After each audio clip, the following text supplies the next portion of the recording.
Hi, this is Ashlyn Bell from Professor McFarland's class, his nutrition class. I'm doing protein intake, so here we go.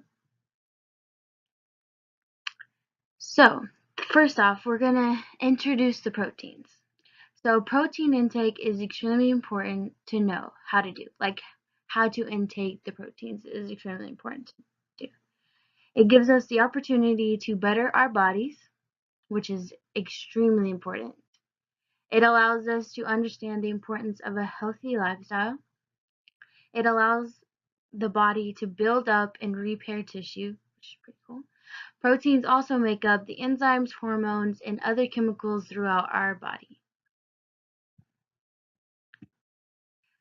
Continued on to introducing proteins. Protein is extremely important for being the building blocks of our body's bones, muscles, cartilage, skin, and lastly, our blood that circulates through our entire body. With proteins being considered a macronutrient, the body needs large amounts of it. Finally, the body is unable to store proteins because there is no storage to take from when it needs a new supply. How much protein is needed to function correctly? Well, for teenage boys and fairly active men, they are only needing to intake 3 daily servings for a total of 7 ounces. Children ages 2 to 6, women, and older people are only needing to intake 2 daily servings for a total of 5 ounces. Older children, teen girls, active women, and regular men that don't work out on a daily basis are only needing to intake 2 daily servings for a total of 6 ounces. Interesting facts I found about proteins that some of us may know, some of us might not know, is that protein makes up our hair and nails. And everyone that's out there saying that they claim that, or they claim to know how to build muscles by over consuming your intake of protein. Well, they're actually wrong because you can only build muscles through exercise. People that eat 8-ounce steaks or have an over intake supply of protein are getting hefty amounts of artery clogging saturated fat as well. So initially, it is super bad for your body to eat such large quantities of protein.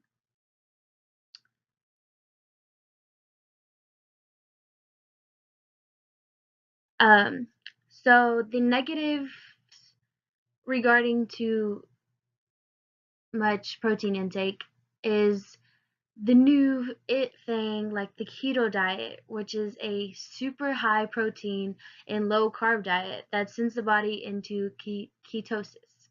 When the body is in ketosis, it means the body is having to convert from burning carbs for fuel to burning its own fat.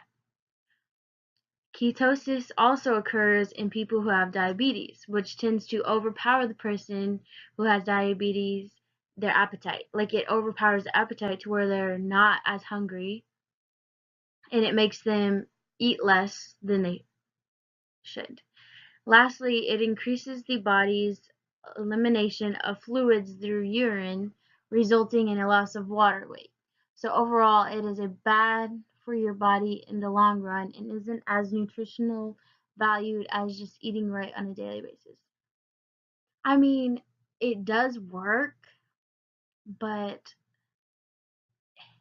in the long run, it just doesn't satisfy your body to its full potential. Continued on to that, people who are on the high protein, low carb diet tend to have overproduced calcium in their urine. The body is releasing stores of calcium into the bloodstream to counteract an increase in acids caused by protein consumption, which are calcium buffers or neutralizers or acids. Too much calcium loss could lead to osteoporosis down the road. Carbohydrate foods shunned by some people on low-carb diets include fruits and vegetables, and those are actually the best sources of vitamins, fiber, and antioxidants that nutrients that help prevent diseases that we can get anywhere. Like, it doesn't matter where we get it from and how we got it. Those sources of food, like fruits and vegetables, are extremely important for our diet and to live a healthy life. And if we are constricted of those things, it causes us to eat higher saturated fats, which initially increase the risk of heart disease, stroke, diabetes, and several types of cancer. And as you can see in the background, I have a bunch of fruits and vegetables, or just fruits. And yeah, so, and we're going to continue what we've been talking about, which is when you consume small amounts of carb-based food, you tend to eat high fat-based food. The rise in eating higher fat-based foods increasing cholesterol levels, and that ends up increasing cardiovascular risks. When focusing on protein foods and dropping carb foods, dieters may be getting too much salt and not enough calcium, potassium, or magnesium, which are typically found in fruits, vegetables, and whole grains. So it's very important that we don't just take in a lot of salt, because that increases our blood pressure, sugar, and it's just overall bad for our body. Effects of short-term weight loss diets. While no one knows the effect of eating a high-protein diet over the long term, the diet appears to be safe and effective for up to 6 months. Not saying it can't go over, but in some circumstances, they stop losing weight after 6 months. Protein can be converted by the body into glucose for energy, but it takes twice as much effort as converting carbohydrates or fats into glucose. The extra effort translates into fewer calories available.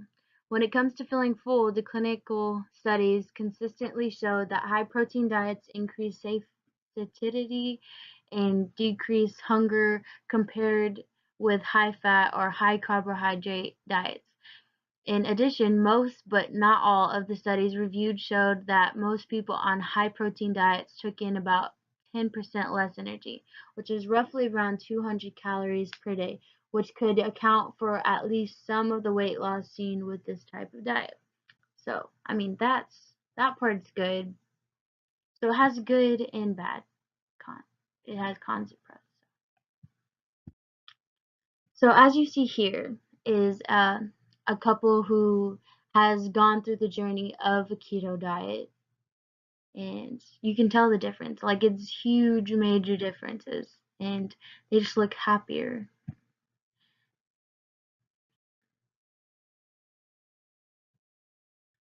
How to know how to choose the proteins your body intakes. The type of protein you are intaking is important when it comes to trying to lose weight. Consumption of large quantities of processed meats such as hot dogs, sausages, and deli meats have been linked to increased risk of type 2 diabetes, cardiovascular disease, and colorectal cancer. When eating these types of proteins, you are going to run into problems losing weight and end up causing damage to your body in the long run. Continued. Just changing how you eat and when you eat help your body reach its full potential of healthy.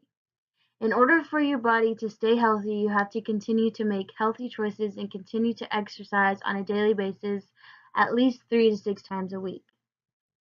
Protein, allow it is viable, although it is viable, it still has to be consumed smart, and it has to be taken according to your body's needs. Remember that drinking your body weight, or at least half in fluid ounces, will help you lose weight with this diet, and it will help you in the long run. Dietary proteins are things such as fish, poultry, beans, nuts, whole grains. And I have here on the side of them, like what makes them important. So if you'll just take a second and read them.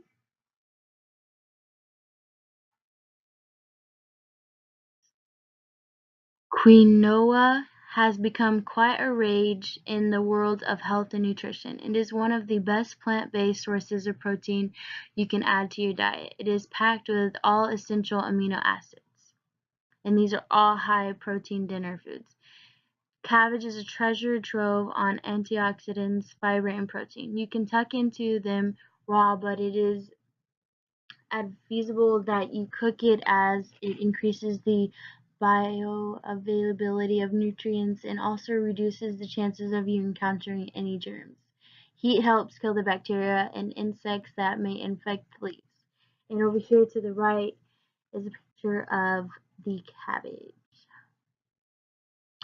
Continue. Chicken is an excellent source of lean protein. Red meat is dense in protein too, but it also comes loaded with a lot of fat. This fat is in much lower quantum in poultry and fish, also called lean meat.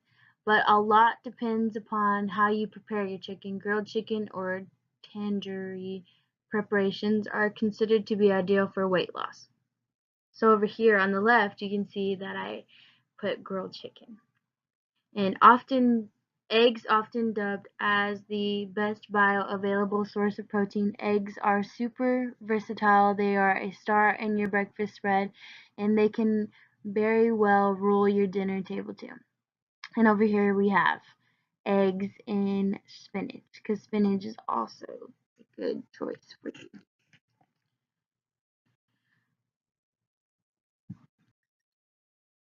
Dal is a staple in quintessential Indian thali. Almost every region has given its local spin to the lentil delicacy. Include as many as you can in your diet. All of these dals are rich in protein and a range of antioxidants. They all have conclusion. So when trying high protein, low carb diets, make sure to also check for viable body parts, because just trying to look good on the outside can hurt your body in the inside in the long run.